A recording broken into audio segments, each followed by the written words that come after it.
everyone, Daisy here again with another Quilters vibe that I'm doing with Sara Scraps, and this month we have a special guest, Christy from Christy's Beautiful Life. She chose out our inspiration piece, so we asked her to play along with us.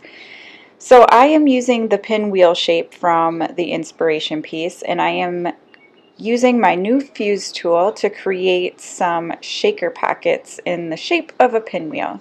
So what I did is I cut out the shape that I wanted the shaker pocket to be in, and then I put it behind my page protector and then kind of traced around it with my fuse tool. And then I'm sorry I'm off camera a little bit here. I don't know. I got to get my stuff together here with the videos. But anyway, I trimmed it down, and then I am filling it full of these sequins. These are from Spiegel Mom Scraps, and these are Easter basket. I'm not sure if they're still available in the shop, but I had 2 packages of them, so I wanted to use them for this project. Now I did pull out my Doodlebug sequins. I have these in rainbow colors, and I wanted to add more sequins to these pouches, and so I pulled out some pink ones and some purple ones, and then I also pulled out some silver ones that I have from Hobby Lobby. And so here are the shaker pockets that I created. I made 3 of them, and these are like a 4-inch size, I believe. I should have made them a little bit smaller, but I was trying to do math in my head and it seemed like it should be the right size, but yeah, I should have made them a little smaller.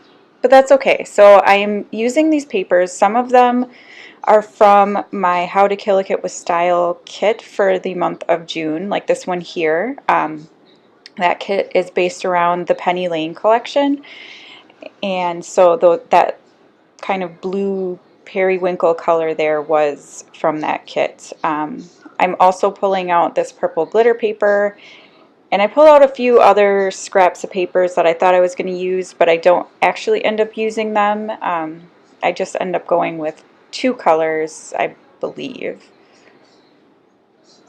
But these colors go really well with the sequins that I mixed in, those little shakers, which I was, for the longest time, very against buying a fuse tool because I'm like, I'm never going to use it.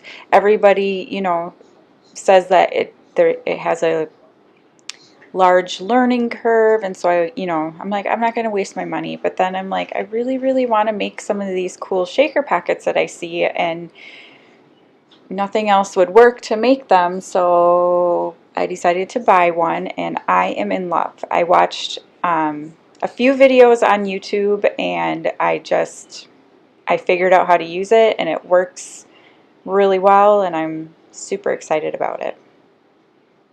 So here I'm just making some pinwheels, and again I'm making them out of all of these colors, trying to decide which ones I was going to use and how I wanted to use them. If you flip a pinwheel upside down, you get that kind of throwing star shape, and so I thought maybe I would do that because that's what the shaker pocket pinwheels look like, but I decided not to. I decided I wanted the, kind of typical pinwheel shape. And so I'm going to use this periwinkle color and then the purple glitter to make my pinwheels. And I'm just going to arrange them around the page a little bit here. So it's going to be in 3 rows.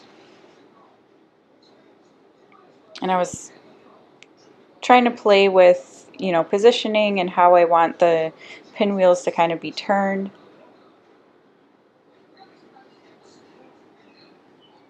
But in the end, I think I just end up lining them all up straight. I'm still thinking I'm going to bring in some of the other colors, but then I'm quickly realizing that I won't be able to, it won't be balanced because the colors will be off balance or whatever. So I just end up using the 2 colors.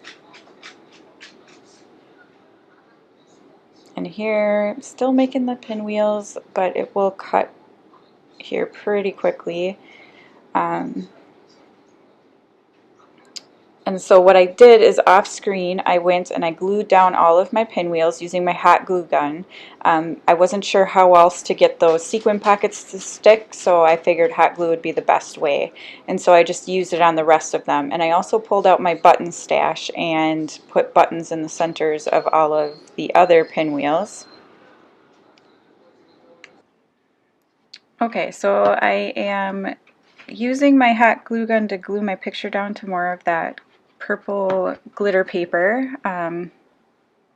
because that row isn't going to have that purple, so I thought that it would be perfect if I did the photo behind, or a layer behind the photo. And this is just a photo of my daughter after she got her hair cut. It was pretty long before that, and she has such thin hair, it just tangles and snarls, so we just keep it short usually.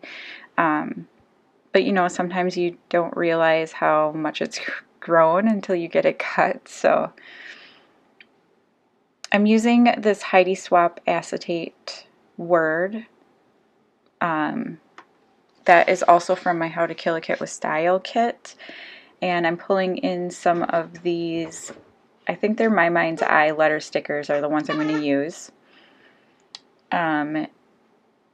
And so it's going to be favorite haircuts, and then I also am going to use some of the little phrase stickers that are on the bottom of those sheets, and I'm going to put them in each of the shaker pinwheels. I was thinking about using this Let It Go flare, but it doesn't match the blue color that I'm using, so I end up taking it off. And I was going to do cut in the pink, but I didn't have enough letters, so I'm just going to use this blue for everything. And that is pretty much going to be it. So head on over to Sara and Christy's channels. I'll include links down below in the description box, and check out their beautiful creations, and give them a thumbs up and a big like. And if you are interested in buying any sequins from Spiegel Mom Scraps, you can use my code DAISY15 for 15% off your next purchase. Thanks so much for watching. I'll see you again soon. Bye!